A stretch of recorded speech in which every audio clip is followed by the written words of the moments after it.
Ketika sangkakala berbunyi maka orang-orang percaya akan terangkat. Yang sudah mati akan dibangkitkan, yang masih hidup akan terangkat bersama-sama. Dan bumi yang ditinggalkan akan hancur dengan nyala api yang sudah dipersiapkan sejak ribuan tahun lalu.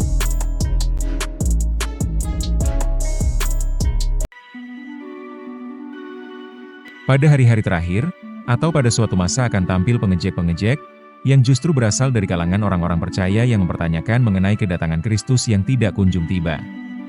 Pertanyaannya adalah, mengapa? Perhatikan ayat berikut. Seorang pencuri datang dengan waktu yang tidak diperkirakan. Karena tidaklah mungkin pencuri memberitahukan hari kedatangannya kepada orang yang akan dicuri. Tetapi Kristus bukanlah seorang pencuri. Karena ia akan memberitahukan waktu kedatangannya. Masalahnya ialah, ia tidak akan memberitahukan kepada semua orang.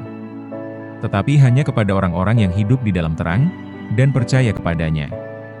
Pertanyaannya adalah, mengapa banyak orang yang tidak mengetahui, atau lebih tepatnya dibutakan mengenai waktu, atau tahun, ataupun hari kedatangannya? Lebih lanjut Rasul Petrus mengatakan, bahwa langit dan bumi yang sampai saat ini kita lihat keadaannya baik-baik saja, suatu saat nanti tidak akan menjadi baik-baik saja. Karena akan dihancurkan oleh api yang sudah dipersiapkan. Yang berarti, kehancuran bumi mempunyai waktu yang bersamaan dengan kedatangan Yesus Kristus kembali ke muka bumi. Perhatikan kalimat, hari penghakiman dan kebinasaan orang-orang fasik. Kehancuran bumi memang sudah direncanakan, bagaimana hancurnya, termasuk juga waktunya. Yang sebenarnya ditujukan untuk orang-orang fasik. Atau secara garis besarnya adalah hukuman kematian bagi orang-orang yang masih hidup di akhir zaman, yang menentang, atau menolak Bapa di sorga. Tetapi mengapa tidak terlalu banyak yang mengetahui, khususnya di kalangan orang-orang percaya mengenai kapankah Yesus akan datang?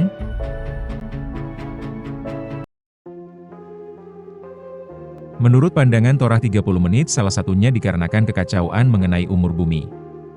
Berapakah sebenarnya umur bumi? Jika Anda berpendapat bahwa bumi terjadi melalui proses yang panjang dan lama, yaitu jutaan, bahkan miliaran tahun, maka kami di Torah 30 menit tidaklah sependapat. Jika Anda berpikir bahwa binatang sudah ada dari ratusan juta tahun lalu, khususnya binatang-binatang purbakala, maka kami tidak setuju. Jika Anda yakin manusia purba berada di muka bumi ini puluhan ribu, ratusan, bahkan jutaan tahun lalu, maka itu hanyalah narasi para ahli untuk membantah kebenaran Alkitab. Karena Elohim tidaklah pernah menciptakan manusia purba. Adam sebagai manusia pertama diciptakan sempurna, bukan melalui proses evolusi, tetapi diciptakan. Harap diingat, sorga dan bumi diciptakan dalam waktu yang bersamaan. Diciptakan, bukan melalui proses. Dari yang tidak ada menjadi ada. Tidak membutuhkan waktu tahunan, jutaan tahun, atau bahkan miliaran tahun. Hanya dibutuhkan waktu berdasarkan hari. Karena sorga dan bumi, dan yang ada di dalamnya diciptakan hanya dalam waktu 6 hari. Sekali lagi diciptakan, tidak perlu proses yang begitu lamanya seperti apa yang dikatakan para ahli. Pembahasan-pembahasan ini sudah pernah kami bahas di konten-konten sebelumnya. Hal yang sebenarnya sederhana karena sudah tertulis demikian, tetapi menjadi kacau, karena memang ada yang tidak mau orang-orang mengetahui kebenaran, dengan cara menyatakan benar menjadi salah, salah menjadi benar, dengan bukti-bukti yang terlihat ilmiah, walaupun itu semua hanyalah kebohongan.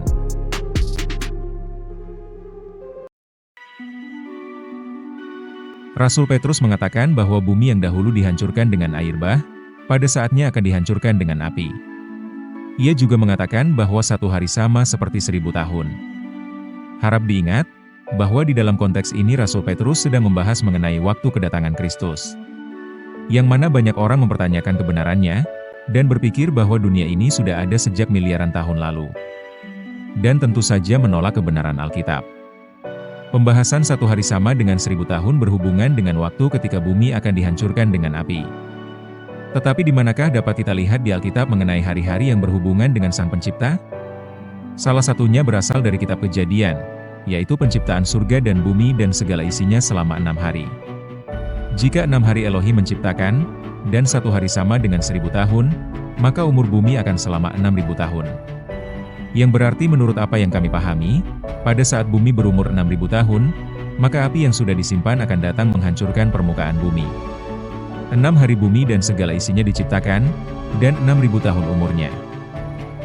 Kita menghitung waktu dari penciptaan selama 6 hari, dan 1 hari penuh istirahat, atau disebut juga Sabat, jadi total 7 hari, sampai sebelum kehadiran Kristus, maka waktunya adalah 4.000 tahun. Ada para ahli-ahli Alkitab yang mempelajari, dan menghitung mengenai hal ini, yang bisa dilihat di grafik berikut. Dan kami sependapat dengan perhitungan tersebut. Walaupun tentu saja keakurasiannya belum tentu sesuai.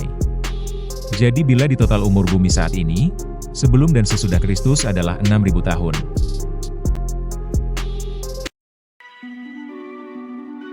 Lebih lanjut Rasul Petrus berkata kepada setiap orang-orang percaya yang menantikan kedatangannya, bahwa mereka semua harus hidup suci dan saleh.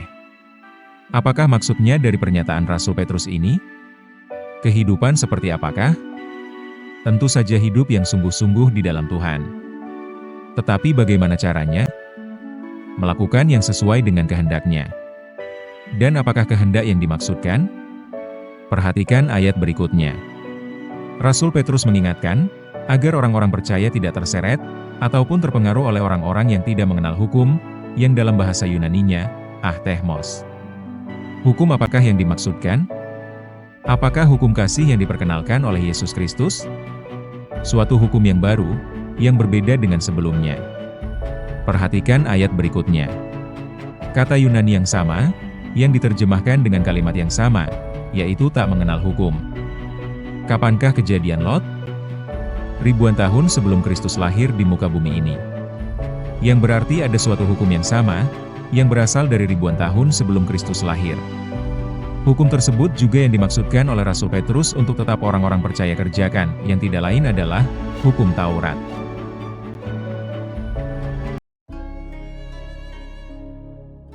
Bumi yang kita pijak saat ini kira-kira sudah berumur 6.000 tahun semenjak penciptaan. Tidak hanya itu, surga pun berumur 6.000 tahun. Karena surga dan bumi diciptakan dalam waktu yang bersamaan. Rasul Petrus memberikan petunjuk bahwa satu hari sama dengan 1.000 tahun. Yang menurut pandangan kami dihitung dari masa penciptaan bumi dan isinya, yaitu selama 6 hari. Api akan datang untuk menghancurkan bumi pada saat berumur 6.000 tahun. Berdasarkan perhitungan dan petunjuk yang tertulis di Alkitab, maka bumi sudah berumur 4.000 tahun sebelum Kristus lahir. Dan sekarang sudah 2.000 tahun sejak Kristus lahir. Jadi saat ini umur bumi diperkirakan 6.000 tahun. Permasalahannya adalah, pada saat ini banyak, ataupun mayoritas orang percaya bahwa umur bumi sudah miliaran tahun. Yang mana hal ini sudah diajarkan semenjak kecil secara turun-temurun, dari waktu ke waktu. Tentu saja ini membuat petunjuk yang diberikan oleh Rasul Petrus menjadi tidak berguna. Karena angka 6.000, dibandingkan miliaran tahun, sudah amat sangat jauh melewati. Kedatangan Kristus menjadi suatu hal yang tidak jelas waktu kedatangannya. Tetapi yang lebih penting, yang harus menjadi poin utama di setiap kehidupan orang-orang percaya, sesuatu yang sudah diperingatkan oleh Rasul Petrus khususnya untuk orang-orang yang hidup di masa akhir zaman, yaitu saat ini. Agar tidak terseret dalam tipu daya orang-orang yang menolak suatu hukum, yang tidak lain adalah Taurat. Yang mengatakan dirinya orang-orang percaya, walaupun sebenarnya palsu. Karena mereka adalah orang-orang yang hanya mengikuti hawa nafsunya, yang tidak peduli dengan kebenaran. Walaupun kebenaran tersebut jelas di depan mata mereka, yaitu Alkitab. Terima kasih, Tuhan Yesus memberkati.